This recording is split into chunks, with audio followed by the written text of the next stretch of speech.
माँ सरस्वती सबका ख्याल रखे, तुम्हारा भी हमारा भी। हम आज प्रश्नावली एक एनसीईआरटी की जो बुक है कक्षा 10 की, उसकी प्रश्नावली एक कराने जा रहे हैं। उस प्रश्नावली का नाम है वास्तविक संख्याएं। वास्तविक संख्या। देखिएगा, वैसे जो संख्याएं होती हैं वो दो प्रकार की होती हैं। एक तो वास्तविक संख्याएं होती हैं, एक काल्पनिक संख्याएं होती हैं। काल्पनिक संख्याएं। अब देखिएगा, काल्पनिक संख्याएं कौन सी होती हैं? काल्पनिक संख्याएं वे होती हैं जिन संख्याओं के मानों को डिफाइन नहीं किया जा सकता है, मानों को निकाला नहीं जा सकता है। जबकि जो वास्तविक संख्याएं होती हैं वे संख्याएं होती हैं जो वास्तविकता में होती हैं, उनके मानों को निकाला जा सकता है, उनको डिफाइन किया जा सकता है। अब देखिएगा, वास्तविक संख्या में कई प्रकार की होती हैं। वास्तविक संख्या में कौन कौन सी होती हैं? तो जिसमें सबसे पहली होता है पूर्ण संख्या। पूर्ण संख्या तो वे संख्याएं जो जीरो से प्रारंभ होकर 1, 2, 3 और इन्फिनिटी तक चलती हैं, ये पूर्ण संख्याएं होती हैं। और साथ में ही दूसरी जो है वह होती है हमारी प्राकृत संख्या। ये वे संख्या होती हैं जो 1 से स्टार्ट होकर और भैया अनंत तक चलती है, ये हमारी प्राकृतिक संख्याएं होती हैं। इसी प्रकार पूर्णांक संख्याएं, ये वे संख्याएं होती हैं जो जीरो के दाएं और बाएं दोनों तरफ चलती हैं, अर्थात 1, 2, 3, 4 इन्फिनिटी। इसी तरह से ऋणात्मक अर्थात धनात्मक और ऋणात्मक दोनों तरफ चलने वाली जो संख्याएं होती हैं वो पूर्णांक संख्याएं कहलाती हैं। तीसरी जो चौथी हमारी संख्या है वास्तविक संख्याओं में ही है परिमेय संख्या। परिमेय संख्या वे संख्याएं जो P/Q के रूप में लिखी जाती हों, जहां पर Q नहीं होना चाहिए जीरो के बराबर, ऐसा इसमें दिया गया है। हमने परिभाषा पढ़ी है, वे संख्याएं जो P/Q के रूप में लिखी जाती हों परिमेय संख्याएं कहलाती हैं, लेकिन Q जीरो के बराबर नहीं होना चाहिए। अब जीरो के बराबर क्यों नहीं होना चाहिए? क्योंकि हम सभी जानते हैं कि कोई भी भिन्न है उसे अंश बटे हर के रूप में लिखते हैं, और यदि हर जीरो हो जाता है तो वह इन्फिनिटी बना देता है उस भिन्न को, और इन्फिनिटी जो है वह एक प्रकार की परिमेय संख्या नहीं है। तो जो परिमेय संख्याएं वह भी वास्तविक संख्याओं के अंतर्गत आती हैं। एक अपरिमेय संख्या। अपरिमेय संख्याएं वह भी वास्तविक संख्या के अंतर्गत आती हैं। इन्हें P/Q के रूप में नहीं लिखा जाता है। क्यों? क्योंकि जो अपरिमेय संख्याएं यानी परिमेय संख्याएं की है विपरीत है। तो पूर्ण संख्याएं जो जीरो से प्रारंभ होती हैं, प्राकृतिक संख्याएं जो 1 से प्रारंभ होती हैं अनंत तक चलती हैं, पूर्णांक संख्याएं वे संख्याएं जो जीरो के दाएं तरफ और बाईं तरफ दोनों तरफ चलती हैं। परिमेय संख्या P/Q के रूप में लिखा जाता है, Q जीरो के बराबर नहीं होना चाहिए। अर्थात वास्तविक संख्याएं, पूर्ण संख्या, प्राकृतिक, पूर्णांक, परिमेय और अपरिमेय संख्या, ये वास्तविक संख्याएं हैं। काल्पनिक संख्याओं के मानों को निश्चित नहीं किया जा सकता। काल्पनिक संख्याएं जो है, जैसे कि रूट में यदि माइनस आ जाता है तो वह काल्पनिक संख्याएं होती हैं। हमारी जो प्रश्नावली है उसका नाम वास्तविक संख्याएं है। वास्तविक संख्याओं के बारे में विश्लेषण करेंगे हम। अब देखिएगा, हमारी जो प्रश्नावली है 1.1 जो प्रश्नावली है वह हमारी प्रश्नावली एक प्रमेयिका को बताती है। देखिएगा कौन सी। हमारी जो प्रश्नावली है 1.1 जो संख्या वो है प्रश्नावली, इसमें एक प्रमेयिका दी गई है जिसका नाम है यूक्लिड विभाजन प्रमेयिका। यूक्लिड विभाजन प्रमेयिका। देखिएगा, हम छोटी क्लासों में एक भाग, यानी जो छोटी क्लास हमने जब पढ़ी है, हम कक्षा 10 में अब यूक्लिड विभाजन प्रमेयिका के नाम से इस प्रमेयिका को पढ़ेंगे। यह एक भाग की ही प्रमेयिका है, यानी जो भाग है उसको ही यूक्लिड इन्हें इस तरह से डिफाइन किया है और अपनी प्रमेयिका के नाम में दिया है। और इसमें क्या है कि दो पूर्णांक है, यानी दो पूर्णांकों के लिए हमेशा सत्य रहेगी, हमेशा रहेगी, यह है प्रमेयिका। तो देखिएगा किस तरह से हम छोटी क्लासों में पढ़ चुके हैं कि कोई भी अगर हम भाग करें, भाग विधि जो है, भाग विधि, उसमें कई अंग होते हैं, जैसे भाज्य, भाजक, भागफल, और शेषफल। आप कोई भी भाग करते हो तो भाग में क्या है, भाज्य है, भाजक है, भागफल है, शेषफल है, इस तरह से। तो देखिएगा किस तरह से। भाजक में हम ये कह सकते हैं कि यदि मैं 24 में भाग दूं 3 का, तो जो हमारा 24 है, जो हमारा 24 है, यह भाज्य हो गया। 3 जो है वह भाजक, यानी भाग दे रहे हैं हम इसका। जब हमने इसका पूरा भाग दिया तो 8 बार गया और यह 24 आ गया और शेषफल 0 बच गया। तो जो हमारा शेष बचा है वो शेषफल है और 8 है वो भागफल है और 24 जो है वो हमारा भाज्य है और जो 3 है वो भाजक है। तो इस तरह से ये हमारे कोई भी भाग के अंग हो गए। अब जो युक्लिड जी थे उन्होंने ये कहा कि जो पूर्णांक संख्याएं, यानी पूर्णांक में हम ये भी कह सकते हैं कि प्राकृतिक संख्या भी आ गई, पूर्ण संख्या भी आ गई, और इस तरह से पूर्ण और प्राकृतिक संख्याओं का समूह एक प्रकार से पूर्णांक संख्या बोला जा सकता है। पूर्णांक संख्याएं हैं, जो पूर्णांक संख्याएं हैं उनमें ए पूर्णांक और बी पूर्णांक। यदि मैं 2 पूर्णांक लूं, ए और बी, यदि मैं 2 पूर्णांक लूं तो उन 2 पूर्णांकों के लिए यूक्लिड की जो विभाजन प्रमेयिका है वो कौन सी, किस प्रकार से, ए बराबर बी क्यू प्लस आर। यहां ए भाज्य माना जा सकता है, बी भाजक माना जा सकता है, क्यू भागफल माना जा सकता है और आर शेषफल माना जा सकता है। यदि दो पूर्णांक ए कोमा बी हैं तो यूक्लिड विभाजन की जो प्रमेयिका है, यूक्लिड विभाजन की प्रमेयिका ए बराबर बी क्यू प्लस आर हमेशा सत्य रहेगी। यहां पर जो आर है वह एक हमारे लिए जो आर शेषफल है वो कुछ बता रहा है। क्या बता रहा है कि जो शेषफल होता है वो 0 हो सकता है, शेषफल जो है वो 0 हो सकता है और 0 से बड़ा भी हो सकता है, लेकिन हम जानते हैं कि भाजक से हमेशा छोटा होता है। यदि भाजक के बराबर हो जाए तो हम कह सकते हैं कि कोई भी भाग विधि में उसका एक बार भाग फिर से चला जाएगा।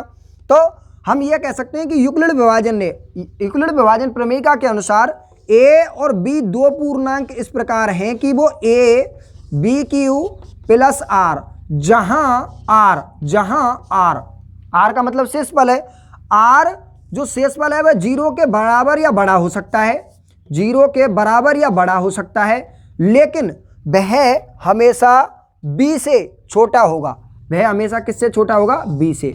इस प्रकार से यूक्लिड विभाजन की प्रमेयिका है, इस तरह से। अब देखिएगा आप आगे कि यूक्लिड विभाजन प्रमेयिका को आप जाने, ए बराबर बी क्यू प्लस आर, यहाँ बी भाजक, क्यू भागफल और आर शेषफल के रूप में है। शेषफल की एक कंडीशन है, हमेशा भाग विधि में जो शेषफल है वह 0 से बड़ा होगा और बराबर भी हो सकता है, और बी यानी जो भाजक है उससे हमेशा छोटा होता है। वास्तविक संख्या में ये यूक्लिड विभाजन प्रमेयिका का हो गई। अब देखिएगा यूक्लिड विभाजन प्रमेयिका के द्वारा हमारी इस प्रश्नावली में कुछ प्रश्न दिए गए हैं, कौन कौन से प्रश्न दिए हैं, जैसे देखिएगा यूक्लिड विभाजन प्रमेयिका का, यूक्लिड विभाजन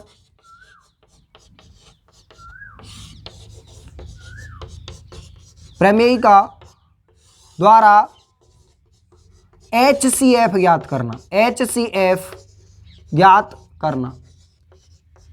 अब देखिएगा आप HCF ज्ञात करना, ये हमारी जो 1.1 प्रश्नावली है उसका पहला सवाल है। यूक्लिड विभाजन द्वारा HCF ज्ञात करना। वैसे HCF का मतलब क्या है, हाईएस्ट कॉमन फैक्टर, यानी कोई भी 2 पूर्णांकों में ऐसा फैक्टर निकालिए जो दोनों को विभाजित करे। अब देखिएगा किस तरह से यूक्लिड विभाजन प्रमेयिका के द्वारा HCF किस तरह से निकाला जा सकता है। यानी इसके लिए हमारे लिए इसमें 3 प्रश्न दिए गए हैं, जिसमें पहला 135 और 125 है, 225 है। दूसरा जो है वह है 196 और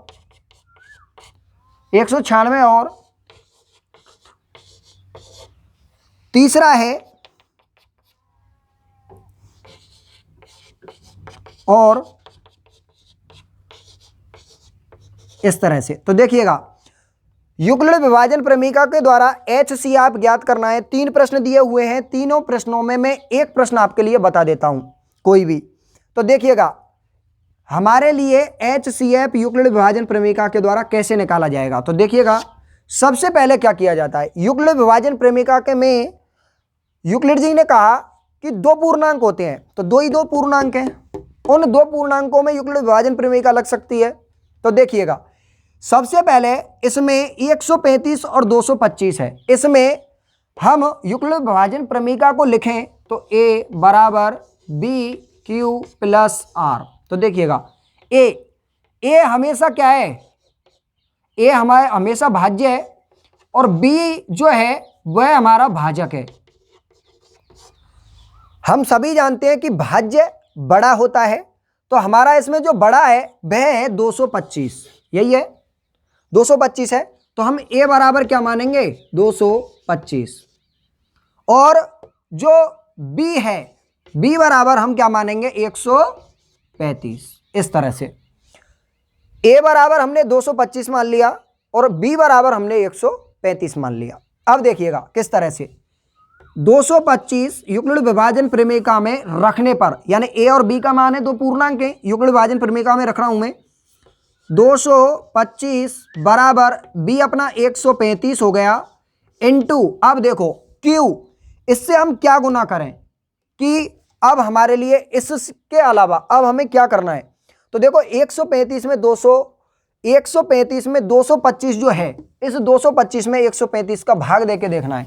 तो देखो 225 इसमें मैं भाग दूंगा 135, तो मेरा लगभग ये 2 बार अगर हम देते हैं तो ज़्यादा हो जाता है, क्योंकि 35 दूआ 70 और 100 200 और ये 270 हो जाता है। 2 बार देते हैं तो 1 बार देंगे, 1 बार जब देंगे तो 1 लिखेंगे, और जब 1 बार हमने दिया तो 135 आ गया और शेषफल हमारा कितना बच गया 0, और ये कितना हो गया, ये आपका 9।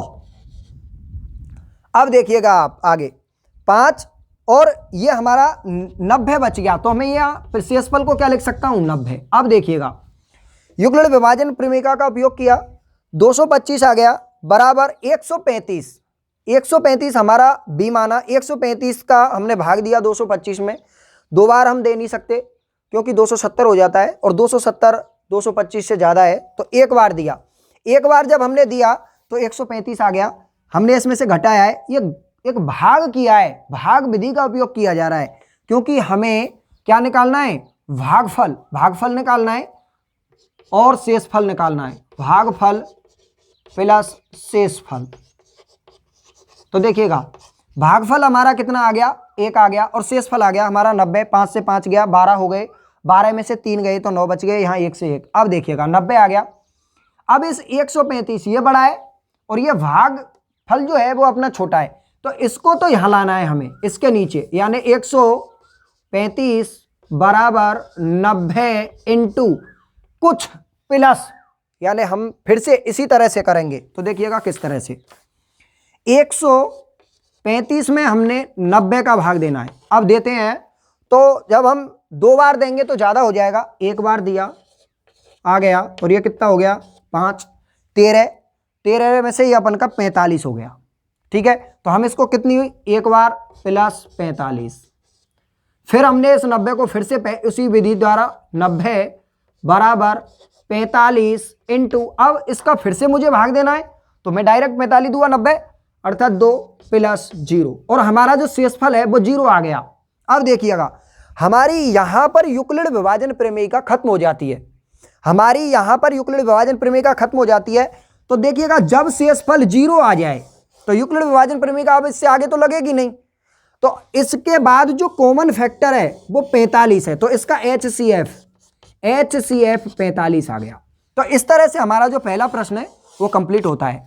इसी तरह से हमारा दूसरा प्रश्न है, इस प्रश्न में इसको भी मैं बता देता हूं आपको। तो देखो किस तरह से, ये आप उतार सकते हैं, एक बार उतारिए, आपने उतार लिया होगा। अब मैं आपको दूसरा प्रश्न बता देता हूं, इसी तरह से आप भी करके देखना युक्लिड विभाजन प्रमेयिका के द्वारा जो दूसरा प्रश्न है। अब देखिएगा 38,220 और 196 ये हमारे 2 पूर्णांक हैं, इनमें बड़ा कौन सा है 38,200 38,220 जो है वो पूर्णांक हमारा बड़ा है, तो a बराबर 38,220 हो गया, b बराबर हमारा 196 हो गया। हमारी युगल विभाजन जो प्रमेयिका है वो a बराबर बी क्यू प्लस आर हो गई। a बराबर, a का मतलब है 38,220 बराबर, और जो b है वो हमारा 196 हो गया, प्लस अब 196 का इसमें जब हम भाग देते हैं तो आप भाग दे के देखोगे तो 38,220 में जब 196 का भाग दोगे तो देखिएगा जब आप भाग दोगे तो 195 बार पूरा चला जाएगा। आप देख लेना किस तरह से, गुन्नी दो 38 दो बार, और इसमें से एक अंक आप कम करोगे इसमें से, तो ये एक बार चला जाएगा, 19 तो एक बार जाएगा, और फिर इसको पूरी जब गणना आप करोगे तो 195 बार पूरी बार जाकर पूरी 196 इंटू 195 प्लस 0, अर्थात हमारा जो शेषफल है वो 0 आ जाता है पहले ही स्टेप में। करके देखना, वीडियो लंबा हो जाएगा इस वजह से करके नहीं बता रहा हूँ आपको। तो देखिएगा इसी तरह से 38,220 बराबर 196 इंटू 195 प्लस 0, तो हमारा जो लास्ट है यह है, इसके आगे हम युगल विभाजन प्रेमिका का उपयोग नहीं कर सकते, तो हमारा HCF जो है वो 196 आ जाएगा। HCF क्या आ जाएगा? 196। इसी तरह से अब देखिएगा अगला, ये हमारा तीसरा प्रश्न है, इसमें भी इसी तरह से करेंगे। देखिएगा हमारा A बराबर जो A है भाजक है 867 हो गया, B बराबर 225 हो गया, A बराबर बी क्यू प्लस आर हो गया, 867 बराबर 225 इंटू, अब जो 225 है इसको मैं इस 225 का मैं भाग दूंगा इसमें, तो देखिएगा 867 225 इसमें भाग जब दूंगा तो 22 44 और ये 3 बार चला जाएगा। कितनी बार चला जाएगा? 3 बार। और जब 3 बार जब जाएगा तो 3 बार जब आपका भाग जाएगा तो उसके बाद शेषफल बचेगा 102, आपका जो शेषफल है वो 102 बचेगा। फिर हमको क्या करना है, 225 बराबर 102, और 102 का फिर से आप इसमें भाग देंगे तो ये हो गया आपका 204, 2 बार चला गया पूरा प्लस 2 बार चला गया, और 2 बार जब चला गया तो उसके बाद हमारा जो शेषफल है वो बचा 51। कितना बच गया? 51। फिर हमारा 102 बराबर 51 इंटू, फिर हमारा इसका 151 में 51 का 102 में भाग देंगे तो डायरेक्ट ही जा रहा है 2 बार प्लस 0। तो हमारा इसके बाद युगल विभाजन प्रमेयिका का उपयोग नहीं कर सकते, और नहीं कर सकते तो इसका जो HCF है वो कितना आ गया? 51। हमारा इस तरह से जो HCF है वो है क्या आ गया? 51। अब देखिएगा आगे,